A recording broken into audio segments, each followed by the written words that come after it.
Good evening. I'm Judy Woodruff. On the NewsHour tonight, abortion battle. The Supreme Court allows health clinics to challenge Texas's near total ban on the procedure, but leaves the law in place, setting up another legal showdown. Then, rising prices. Inflation grows at its fastest rate in nearly 40 years, complicating the president's agenda. Plus, democracy in crisis. Personal freedoms and representative government decline worldwide as the shadow of authoritarianism grows ever larger. These authoritarian trends are being promoted from within parties inside democratic systems that are pushing their own countries against the will of the people. And it's Friday. David Brooks and Jonathan Capehart reflect on the legacy of former Senator Bob Dole. All that and more on tonight's PBS NewsHour.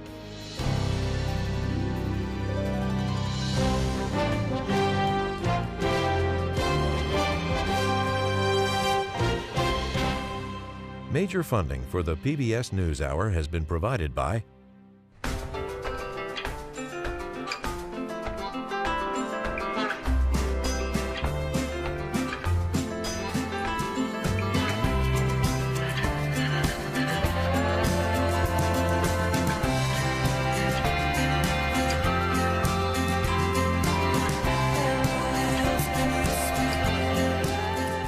our economy for 160 years. BNSF, the engine that connects us.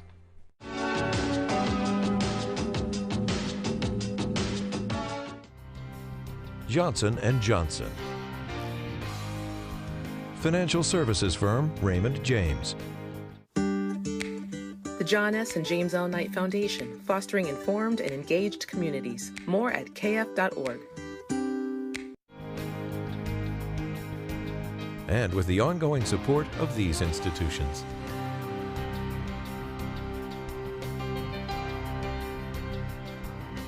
And friends of the NewsHour.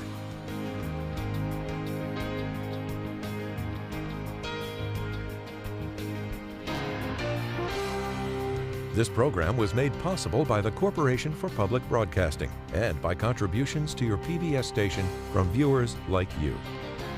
Thank you. Abortion has been front and center at the Supreme Court this term. Today, the justices issued their opinion on a restrictive Texas law.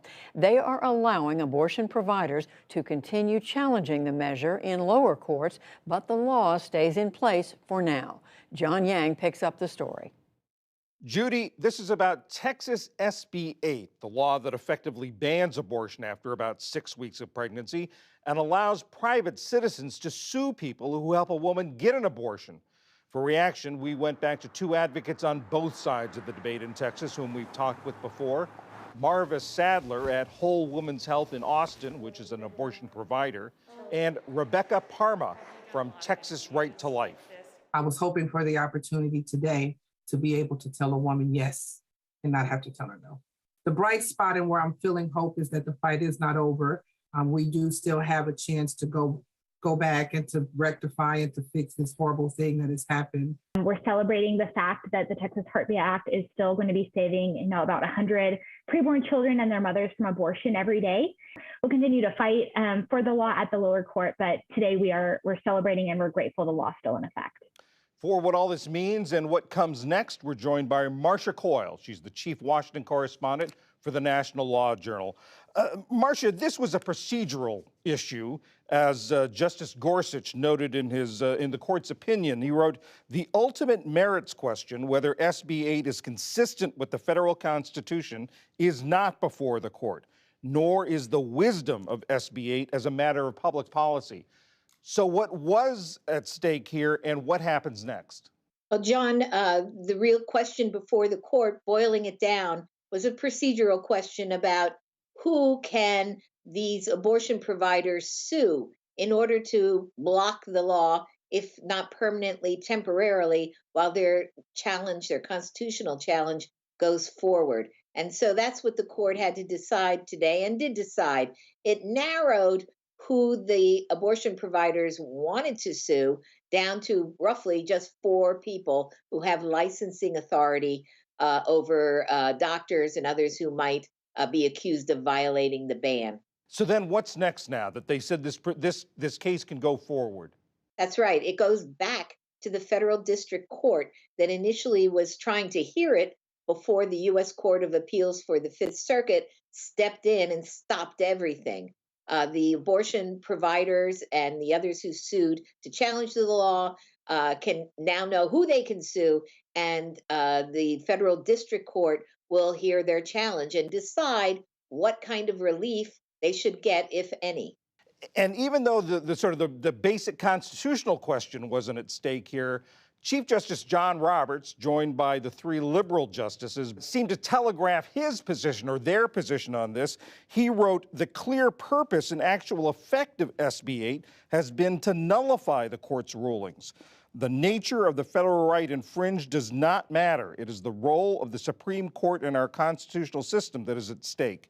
Now, back in September, this same set of 4 justices said they would have blocked the law from taking effect.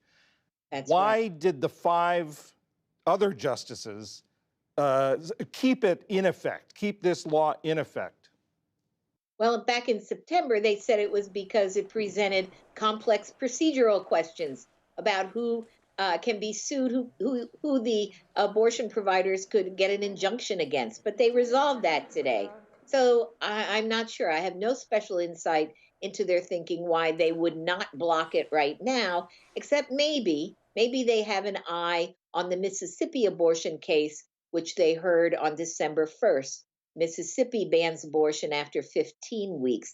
And perhaps those 5 conservative justices think if once that case is resolved, it will have an impact on the Texas case.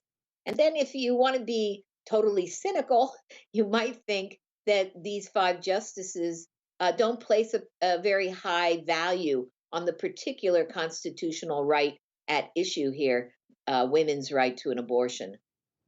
And as a matter of fact, some of the conservative justices have talked about the abortion distortion, that they feel that abortion rights get special attention sometimes. Yes, they have said that over the years. We're going to have to wait and see how the Mississippi case plays out. That, as you know, John, is a direct challenge to Roe versus Wade and Planned Parenthood versus Casey, the landmark abortion rights rulings.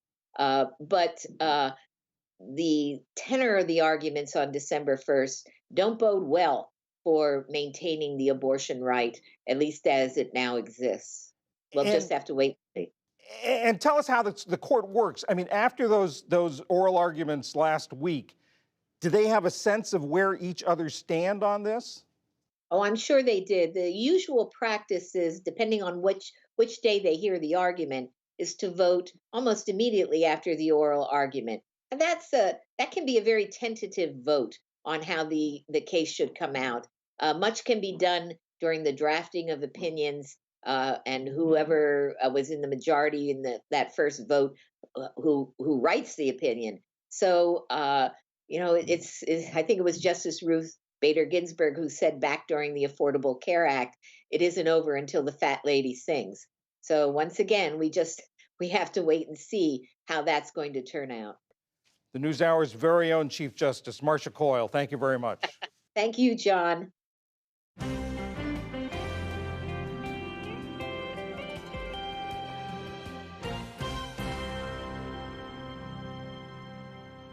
In the day's other news, inflation in the U.S. has surged to its highest point in nearly 4 decades. The Bureau of Labor Statistics reported that consumer prices jumped 6.8% last month over what they were a year earlier. At an afternoon event, President Biden acknowledged the toll that has taken on many Americans. It's a real bump in the road. It does affect families. When you walk in the grocery store and you're paying more for whatever you're purchasing, it matters. It matters to people. When you're paying more for gas, although in some states we've got the price down below $3 a gallon, but the point is, it's not gone down quickly enough. But I think it will. We'll have more on this after the news summary. Stocks rose on Wall Street today despite today's inflation report, which analysts said was on track with expectations. The Dow Jones Industrial Average climbed 216 points to close at 35,971. The Nasdaq rose 113 points, and the S&P 500 added 44 to close at another record high. COVID-19 cases in the U.S. climbed 37% this week, with at least 25 states confirming Omicron variant infections. CDC Director Rochelle Walensky reported the number of daily deaths was also up 28%. Even so, she expressed optimism that the numbers will improve. We do have increasing cases. We're at 118,000 a day, but we also have many more readily available tools than we had earlier this year. And it is the collection of all of those things together, vaccinations, boosters, and preventive measures, that really gives me a lot more faith in our where we are currently. New York is tightening its COVID restrictions even more amid a surge of infections. Starting on Monday, the state will require masks in all indoor public spaces unless businesses or venues require proof of vaccination. At least 54 people have died in Mexico after a tractor trailer packed with roughly 200 migrants crashed into a steel bridge.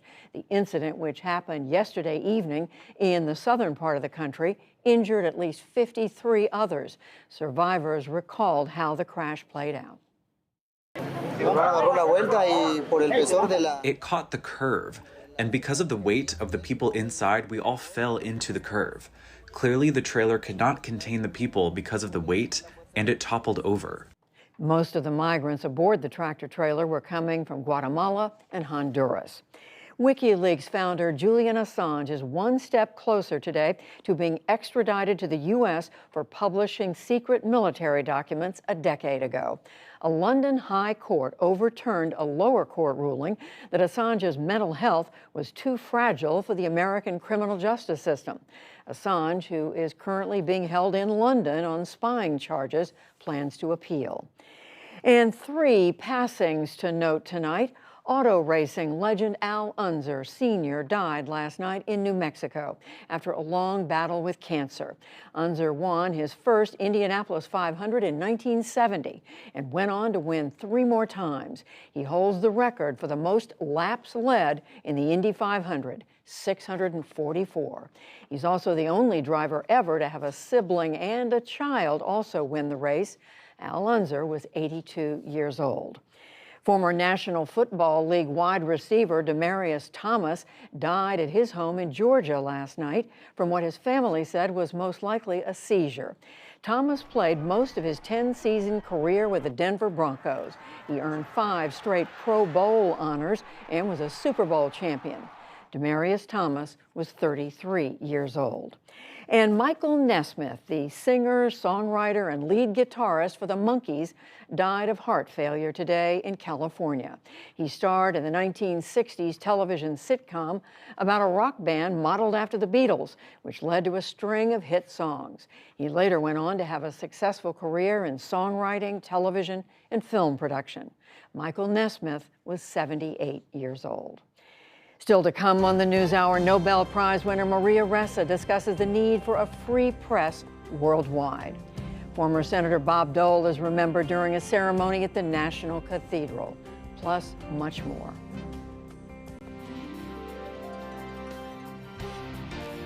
This is the PBS NewsHour from WETA Studios in Washington and in the West from the Walter Cronkite School of Journalism at Arizona State University. As we reported, new data released by the Labor Department today show consumer prices surging at a rate not seen in almost 4 decades. Inflation is up 6.8% over this time last year, due in large part to rising food and energy prices.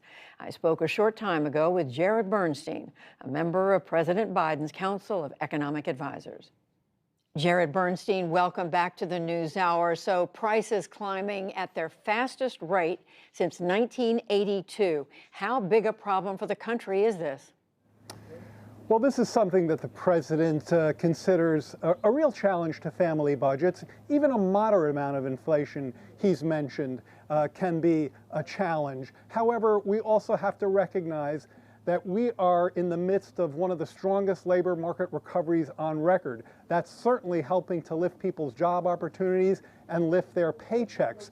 We're talking about unemployment claims that are down to a level we haven't seen since 1969, fastest falling unemployment rates on record, 6 million jobs since we've gotten here. But at the same time, price pressures, you're absolutely right. And we are doing everything we can, many more levers actually, that we're trying to pull than I even envisioned. I've been in this business a long time from the White House, having to do with our work on the ports, having to do with taking down the price of gas, which actually has come down a bit in the past few weeks, didn't make it into this inflation report, and having to do make sure that there's enough competition between companies that savings are being passed forward to consumers. You mentioned jobs, and there's no question there is some good news on the jobs front. Wages are up, but we now see that these inflation numbers are overwhelming wage increases. They've outpaced them. So what do you say to people out there who, I mean, polls show people pay more attention to inflation, frankly, than they do to a few more dollars in the paycheck? Well, a couple of things. First of all, again, this is precisely the kind of challenge that we are focused on with laser energy. The president is instructing his team to do all we can to help ameliorate these pressures. Now, when you're talking on the wage side, if you look at the wages of hotel workers, of restaurant workers, of workers in warehousing and transportation, key sectors right now where labor demand is particularly strong, those wages are beating inflation, consistently so. They've done so for a number of months now. They are growing faster than inflation, so real wage gains in those sectors. Same for the bottom 25%. This is part of the Biden jobs boom. Workers, particularly in low-wage sectors, have real bargaining power. That's core for Bidenomics. That's something that this president believed he came here to help make happen. So that's part of what's happening here. At the same time, we have to make sure that those broad-based wage gains evolve for all Americans. And that means we have to try to, again, unsnarl the chains in the supply chain so that the logistics can flow more smoothly, that goods can flow through the system more quickly. Now, we are having some success there. Judy, I don't think I've ever thought more about dwell time in my career, which is the amount of time that a container spends on the ports. It's down about a third since we started working with some of the ports in LA and Long Beach to help get things from ship to shelf more quickly. We talked about some of the gains on the gasoline side. That has our fingerprints on it as well through the release of the Strategic Petroleum Reserve. So there are things we can do. We're doing them. We're going to relentlessly be attacking this problem. Just one other thing I do want to ask you about, to come back to, you mentioned Build Back Better. That's sitting in the Senate right now. The president says inflation doesn't undercut the need for that, but you know there are plenty of critics out there in both parties who are saying, do we really need to spend trillions more at a time when inflation is rising? Even people who are on your side, who worked with you in the Obama administration, saying that the administration has just ignored inflation too long. Yeah. Well, so, I hope that you have captured from our discussion today that we are doing anything but ignoring. We're working as hard as we can to loosen these pressures on American families and on their budgets. But I want to unequivocally say here for the record that Building Back Better ameliorates price pressures in the long run by helping to build up the economy's capacity through greater labor supply, on the infrastructure plan, through investments in infrastructure, and these will ease long-term inflationary pressures. In the near term, Building Back Better does nothing to the current inflation, to the things that we're talking about now, these month-to-month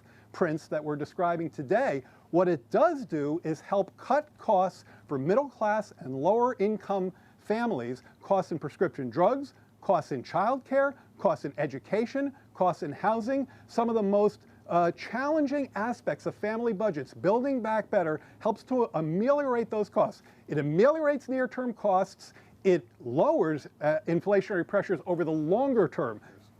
Jared Bernstein with President Biden's Council of Economic Advisors. Thank you very much. My pleasure, Judy.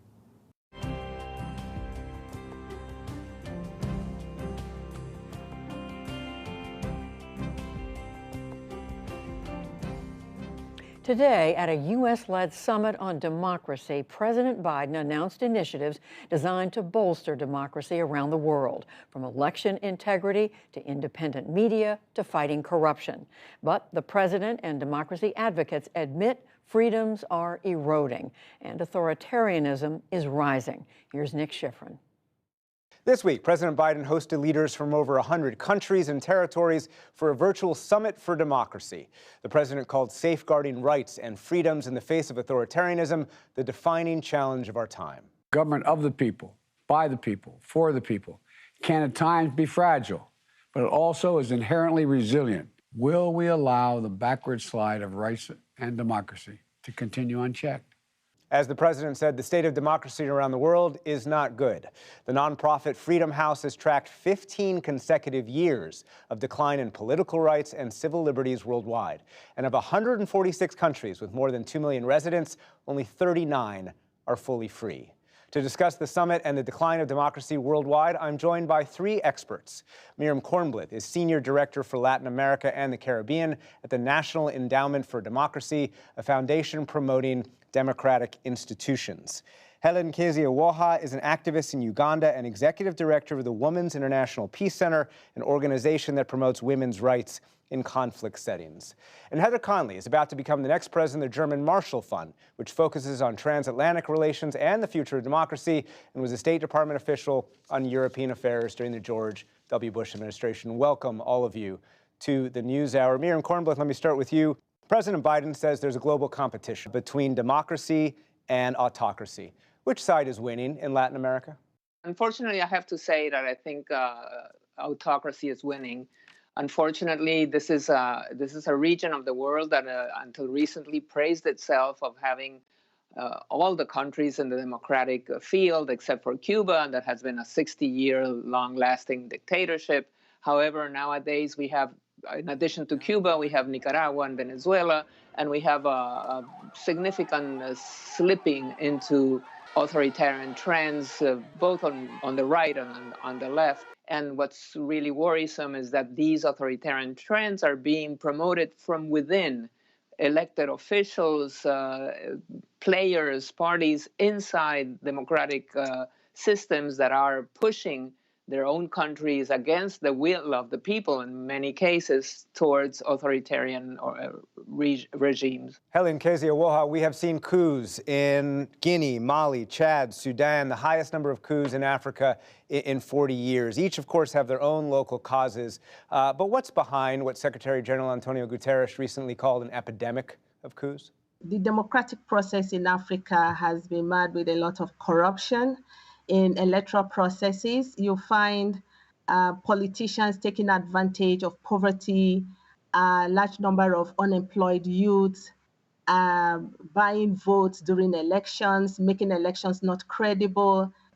We've also seen increasingly marginalization of minority groups, ethnic groups. We see also increasingly is social and economic inequalities that have also led to agitations by people calling for changes in government. Once people are calling for changes, the army takes over. And when they take over, they also use elections itself to manipulate themselves into power, making it even worse for people. Heather Conley, how are leaders in Hungary and Poland especially challenging democracy, weaponizing cultural values, and how are other leaders in Europe, frankly, taking their example? Hungary, under the leadership of Prime Minister Viktor Orban, has really been a leader in establishing an illiberal handbook, so restricting constitutional capabilities for an opposition to be able to express themselves, reduce media freedom, so any media voice has to be supportive of the government, is controlling the judicial branch, making sure that there can't be any meaningful investigation into a government. Mr. Orban's handbook has now been adopted in Poland, increasingly in Slovenia. In part, it's to ensure that the current government can maintain its political power and its base, and making sure that the opposition cannot do that. So let's talk a little bit in each region about how some local forces are fighting this. Miriam Cornblith, let's start with you. What do we see in terms of resistance in Latin America to these anti-democratic trends? How are people fighting back? There is a lot of fighting back against the authoritarian trends. Even in the case of Cuba, for the first time in 60 years, people took to the streets. There is a very vibrant civil society in Latin America that is fighting back. They're looking for transparency, anti-corruption.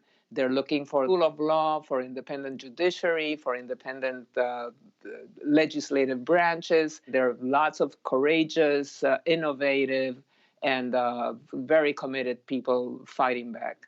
Helen Keza-Woha, you talked a lot about elections. Why is it important for the world to try and support African election infrastructure? Civil society organizations and other bodies are working very hard to ensure that electoral processes are more transparent, despite the militarized nature of states within Africa. Although there's been a lot of work in terms of sensitizing the citizens on the rule of law, on elections, you find that the environment itself is not conducive, for civil society. Heather Conley, we have seen major protests across Poland. Can something like that make a difference? Absolutely. So you really are seeing a pretty significant social mobilization, but is it enough? You have governments that have all the tools. They control the media, they control the funding sources, and they are able to use their majorities to pass through laws. But I think we're seeing some real improvements. So we see this as well in the European Union, withholding pandemic relief funds from both Poland and Hungary because of the democratic backsliding may in fact have the greatest leverage in addition to strong U.S. engagement. And finally, let's look at the Summit for Democracy itself, and let me come back to you, Heather Conley. The Biden administration has been criticizing for inviting some countries to the summit that they say are sliding back from democracy, Philippines and Egypt, for example. Do you think the Biden administration held this summit in a correct way? My recommendation would be, let's focus on the democratic activists, the freedom fighters, that are working very hard within these countries to fight for a different future. Give them the tools, the mechanisms. When you get into the countries and the geopolitics, it starts not making sense exactly. And it wasn't clear from the White House what exactly the criteria was for those that were that joined the summit that did not have strong democratic credentials. Others that did have strong democratic credentials were not allowed in. So it was an unnecessary distraction. Helen Keza-Woha, can a summit for democracy help fortify democracy? I don't know to what extent this conference is going to be able to fortify democracy. We're talking about changing institutions of governance, changing institutions of elections, and we don't have those technical people in the room. Although I believe is a starting point, to begin to discuss how, democracy can be more transparent, more effective. Miriam Cornblith, the administration says one of its goals is to promote democracy across Latin America. It's also openly discussed how, in the words of Vice President Harris, U.S. democracy is not immune from threats, mentioning January 6th. What's the impact of American democratic flaws on its ability to spread democracy in the region? To those who oppose the U.S., raises their views and arguments saying, well, that is not the kind of democracy that would serves as a model. But on the other hand, I think it opens the opportunity for a more sincere and more direct conversation. Many people, governments in the region resented was this sense of superiority. Like the feeling that a model was being imposed because the U.S. model was so perfect. I think recognizing that the U.S. system has difficulties opens this possibility of addressing in a more maybe more sincere fashion. Miriam Cornblith, Helen Keza-Woha, and Heather Conley, thank you very much. Thank you, Lee.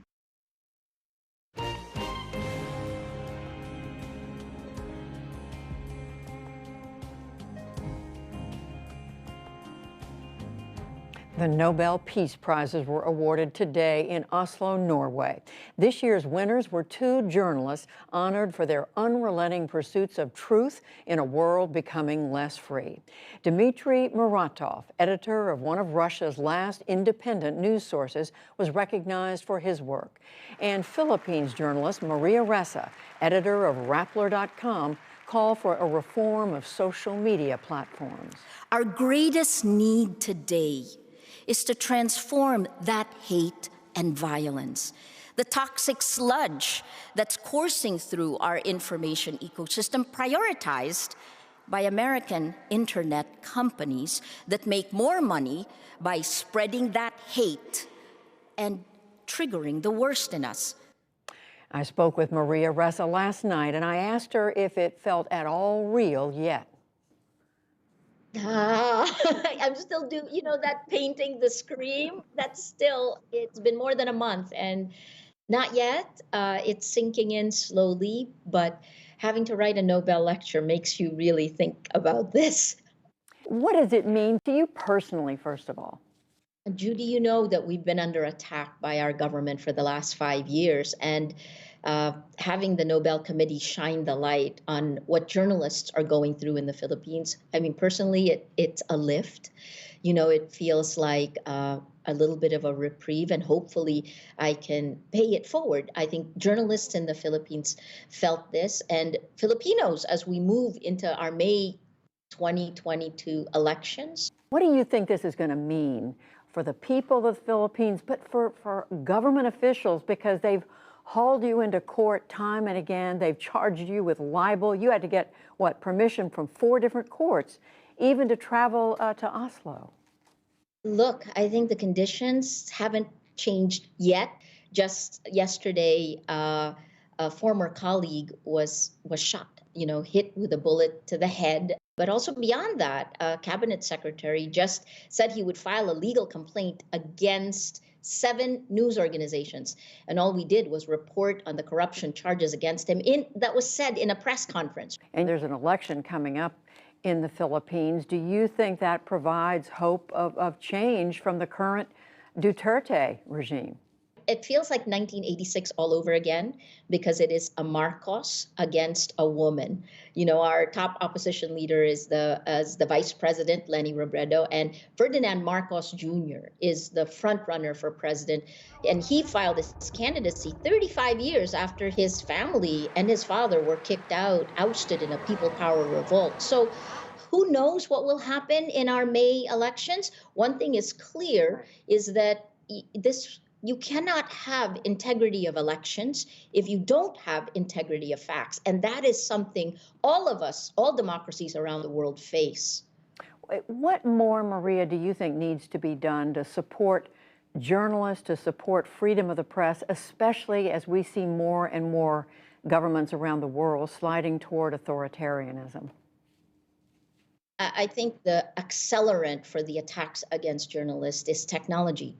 And part of the reason that these authoritarian populist-style leaders have gained power all around the world has been because the information ecosystem, the gatekeepers, have changed from news organizations to technology, to social media platforms. So I think the first step is regulation. We have to stop the impunity that social media actually prioritizes over news, over facts. And then the second thing is we have to help independent media survive. The world has gotten significantly more dangerous, I'd say exponentially more dangerous for journalists just trying to do their jobs. I was looking at the Committee to Protect Journalists. They've put out in their last report, 1,421 journalists from around the world killed since 1992, 293 imprisoned for their work. But you keep urging journalists to stay with it. What's at stake here? Truth, facts, our democracy, right? I always say that what's wound up happening is technology. Social media has prioritized the spread of lies laced with anger and hate over facts. So if you don't have facts, you can't have truth. If you don't have truth, you can't have trust. When ordinary citizens ask, why should this matter for me? What do you say to them? Well, if you're on social media, if you're on the American social media platforms, you are being insidiously manipulated. You have these algorithms of distribution, algorithms of bias. The editorial judgment of these tech platforms are actually done exponentially, and it's the prioritization is lies over facts. So when this prize is awarded to you and you go back home to the Philippines, what do you think the prospects are that you're going to be able to remain free? I don't know. You know, the future for me is, I don't know what it will bring. I do know that I face 10 criminal charges, which could lead to about 100 years in prison. And it's almost like a high stakes game of chicken, because I know I am innocent. I know these are trumped up charges and I will fight them in court.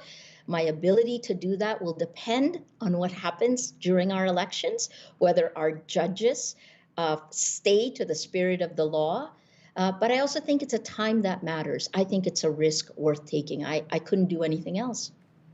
Maria Ressa, being awarded the Nobel Peace Prize, we congratulate you. Thank you so much. Thank you, Judy.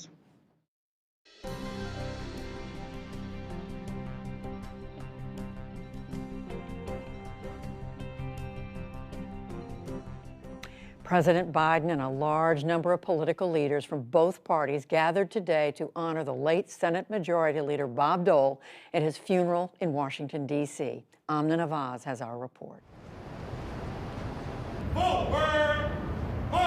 The late Bob Dole arrived at the Washington National Cathedral today, his casket draped in the flag he'd honored as a soldier and statesman. The first tribute delivered by his former Senate colleague, President Joe Biden. He came into the arena with certain guiding principles, to begin with devotion to country, to fair play, to decency, to dignity, to honor, to literally attempting to find the common good. Those principles, Biden said, led Dole to deep concern in his final days about threats to American democracy.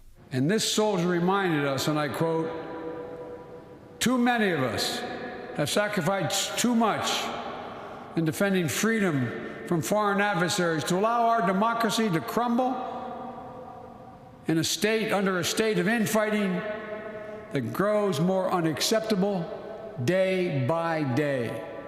Biden hailed Dole as a man of integrity and quick wit, on display when Dole was asked why he bucked his party, casting the deciding vote to save Amtrak. He said it's the best way to get Joe Biden the hell out of here at night so he's not home in the morning. Excuse my language. Fellow Kansan Pat Roberts, who followed Dole in the Senate, today recalled the deep connection he kept to his home state. Whether we were in Topeka, Abilene, Wichita, or Dodge City, I saw Bob Dole connect with Kansans always on a personal level. Roberts, too, remembered Dole's renowned humor, often deployed to break down political walls. It was embedded in his nature to deliver that punchline, deadpan, knowing, waiting for the room to light up, which it always did, for the barriers to come down, letting the air out of the partisan balloons. Former Senate Majority Leader Tom Daschle, a Democrat who served opposite then-Leader Dole, spoke of a bond born across party lines that only strengthened with time. I've always thought that life has no blessing like that of a good friend. And to know Bob was to know the truth of that statement. The final tribute from Dole's daughter, Robin, who saw firsthand her father's lifetime of service. He set a personal goal to help at least one person every day of his life. Then he said, "I'm not sure I've been able to meet my goal." I said, "Dad, you've got to be kidding. Some days you help one person, and other days you help 40,000 people." I will miss him so much. I think I will still talk to him every night. I love you, Dad, and I promise you will never walk alone. After the cathedral service, Dole was brought to the World War II Memorial. Actor Tom Hanks, who starred in the 1998 World War II film Saving Private Ryan, helped Dole to raise funds for the memorial, but said the senator was the driving force. He pushed the idea, he corralled the votes, he made the phone calls, he enlisted allies. This memorial stands in this rightful site because Bob Dole remembered.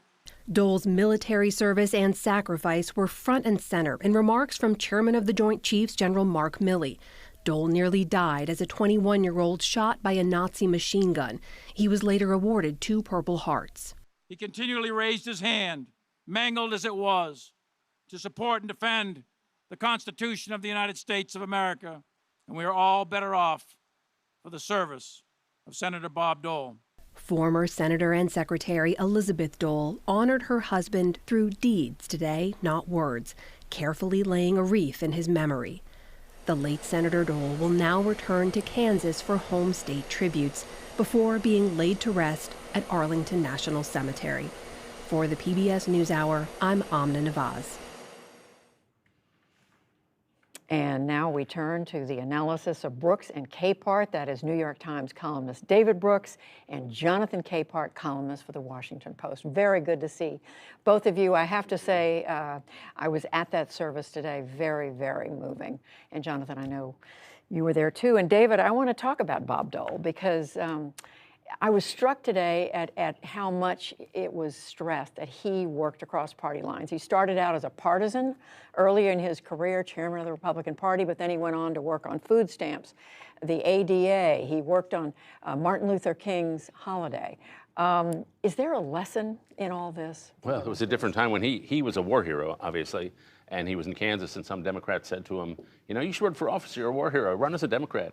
And then a Republican said to him, you should run as a Republican. There are twice as many Republicans here. So he said, okay, I'm a Republican.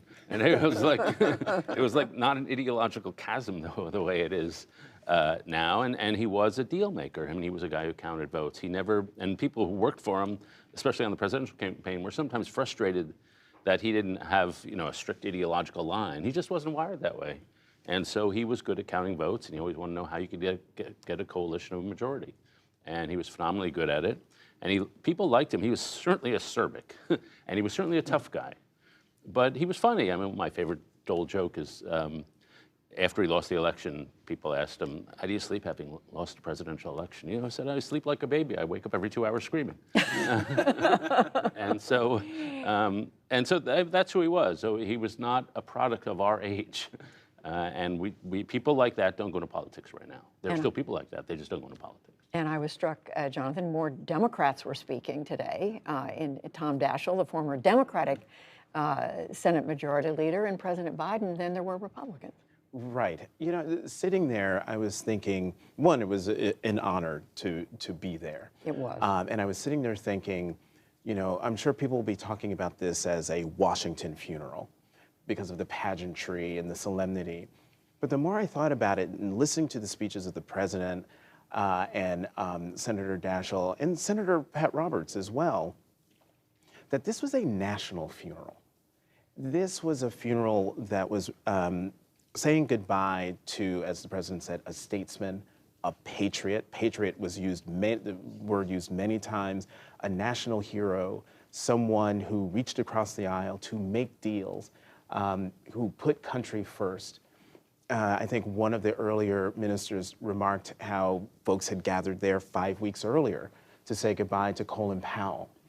And the president delivered a similar speech then, I recalled watching on television. In this time that we're in right now, where the ideological divides are so wide that the rancor on Capitol Hill is so intense, that to be in a place where we're sort of reminded of what used to be, but also what's still possible if folks could just get out of their way. And I could just tell my Bob Dole story. I was an intern on the Today Show. It was July 1986, big celebration over I think it was the unveiling of the refurbished Statue of Liberty. My job was to escort the guests from the ground up the steps on the elevated set. Bob Dole and Mrs. Dole came, and I had to escort them, and there were rumors that he was going to run for president. So I leaned into him and I asked him, "Are you going to run for president?" And he leaned down and he said, "Yeah. Are you going to help me?" And I said, "Yes." It was so exciting. And when you said, you know, he just wasn't wired ideologically, that came racing back to me, because that's the person I remembered and met.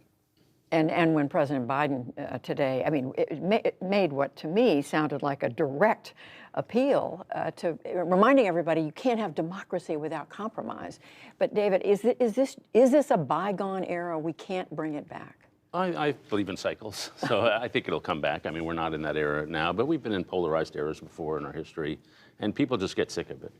And you think, and I do think people will eventually get sick of a government that is semi-dysfunctional. And you think of Bob Dole, you know, the Americans for Disabilities Act. There were all sorts of pieces of legislation that he worked through, a lot of Veterans Affairs stuff. And he, you know, the 86 tax reform, which was probably the peak of legislative craftsmanship in my lifetime, with people like Danny Rostenkowski and Bill Bradley. And I just believe in cycles. Since you know, we weren't born yesterday as a country. We've been through worse. It may be a long cycle, though. Yeah, a long cycle. And, you know, a cycle where I'm looking for who are the statesmen in the Republican Party now? Who is the Bob Dole? Who is the Colin Powell? Who is going to be that person who's in the generation of leaders in the Republican Party in national office right now, who we will be sitting years down the road saying the exact same thing? I can't think of anyone. Well, beyond even partisanship, David, we reported earlier on this summit on democracy the president was presiding over this week, talking about democracy under challenge around the world. Meantime, you have people seriously concerned in this country, journalists, academics, writers, about what's happening right now and efforts, in their view, to begin to affect the outcome of the next election this year, coming year, 2024. I mean, how concerned should Americans be? I think pretty concerned. You know, I was in Russia when the Soviet Union fell. I was in Ukraine. I was in the Middle East, and I saw in the 90s that sweep of democratization. And the U.S. was genuinely admired. Ronald Reagan was genuinely admired for saying the Soviet Union was an evil empire. And I saw America doing good in the world. We've lost faith in ourselves to do good, like Iraq and Afghanistan. And I think we've gone a little too on the other side. At the same time, as we just heard, technology has swept in, authoritarian ideas have gained prestige. China has had a big effect on spreading authoritarian ideas around the world, Russia, and then the same forces in our own country. And so I'm glad Biden did this, because even though with our own failures, because there's one big struggle. And I think Biden's right, it is the defining global struggle. And, you know, democracy is just a fragile system. How alarmed should we be? Well, there's a piece in The Atlantic by Barton Gellman. Yeah. And that piece says, what's most alarming is not necessarily the laws that are being passed. Most alarming is that there's a large percentage of Americans, it may be only 12% or 20%, who have detached from reality and believe everything is stolen, and you don't know what those people are going to do in 2024. So that's my main source of alarm. We talked to Gelman last night on the NewsHour, Jonathan. He said, according to the best estimates, 21 million Americans, give or take, are prepared to use violence to keep Donald Trump in power. Right, and as he notes in his piece, and I think I'm going to misremember the country he was talking about, that had fewer people and spun out of control based on 8 million people. I think it was Serbia that he wrote about. But with 21 million people, he's making the point that 21 million people, that's a lot of people who can do a lot of damage in key places around the country if they turn their detachment from reality into an effort to overturn elections, not just by ransacking the Capitol, but going to state capitals around the country. I mean, what's been so alarming, and I'm very alarmed about what's happening in this country, the voting bills that have been passed, that have been introduced around the country, where they are keeping people from voting. If people vote, they make it possible that their votes don't count. And if their votes do count, they've now made it so that those results can be overturned. That is the key thing, and that is what Barton Gellman is really ringing the alarm about, that we're going down a road that if we don't do something relatively soon, we might not be able to climb back out of the hole that we're in. It was, I mean, the article that he wrote is seriously disturbing. And I think the other thing, which I hadn't thought about before, is he likens it to Northern Ireland before the Troubles. Yes. Yeah. And so it's not only a political, we imagine it would be something with elections, but it could just be civil violence. And that, that's horrific enough. And when I said they want to keep former President Trump in power, meaning a lot of them think he should still be in power. In fact, most of them do. Last quick thing, only in a couple of minutes, but David, economic numbers out today, inflation getting even worse than it was. The president's poll numbers, we can show everybody the latest Marist NPR poll has his approval at 42, his disapproval at 51. How much is the president to blame for what's going on with the economy? I don't think he's to blame for the inflation rates. I think that's mostly supply chain issues and other things, and the fact that we have a booming economy. So we're in an overheating economy, and you could make the argument that we shouldn't pass that infrastructure bill, but that is not affecting the economy right now. It's too soon.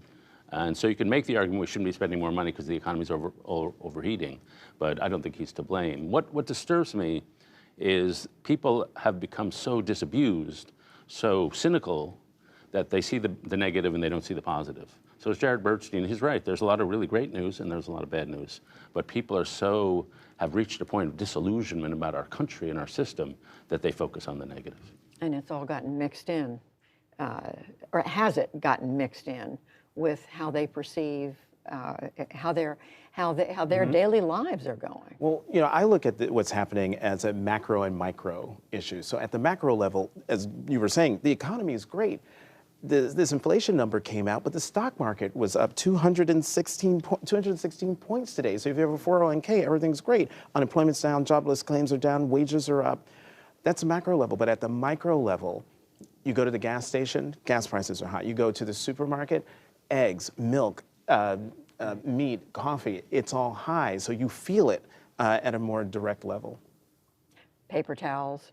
Paper towels. Yeah, I have a whole list. But I was going to read them all. We've got a list, which means, but I mean, having said that, David, people will continue to look at whoever's in office and say, can't you do something about this? That's just the way it works. But the thing that's really unique about this moment is that if you ask people how are your personal finances, large majorities say good. The country, bad. And large majorities say that. So there's a disjunction between how they feel they are doing and how they think the country is doing, which is negative, and Biden pays the price. All right, we will leave it there. David Brooks, Jonathan Capehart, thank you both. Thanks, Judy.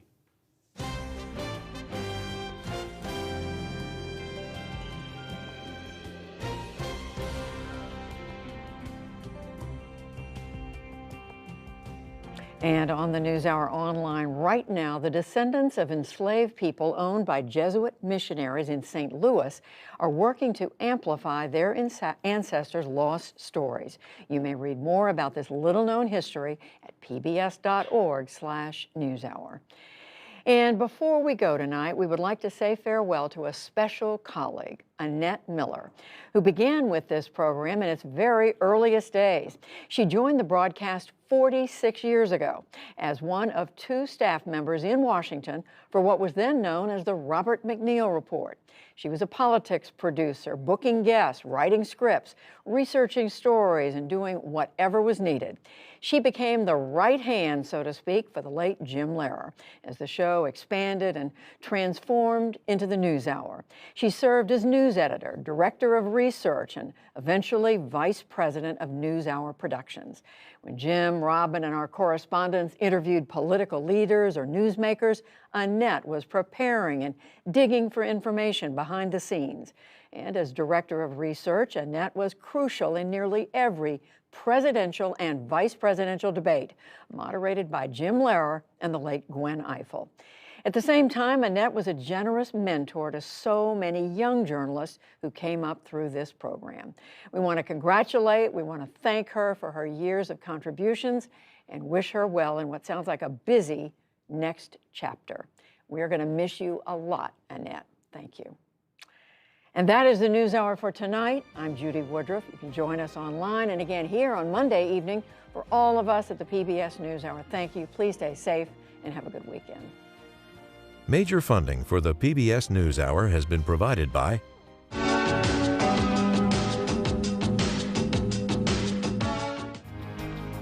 Consumer Cellular, Johnson & Johnson, BNSF Railway, financial services firm Raymond James, the William and Flora Hewlett Foundation, for more than 50 years advancing ideas and supporting institutions to promote a better world at hewlett.org. Supporting social entrepreneurs and their solutions to the world's most pressing problems. SkollFoundation.org. And with the ongoing support of these institutions.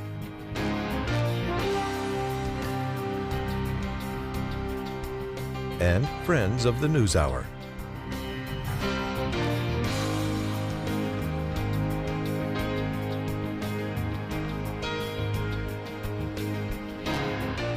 This program was made possible by the Corporation for Public Broadcasting and by contributions to your PBS station from viewers like you. Thank you.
You're watching PBS.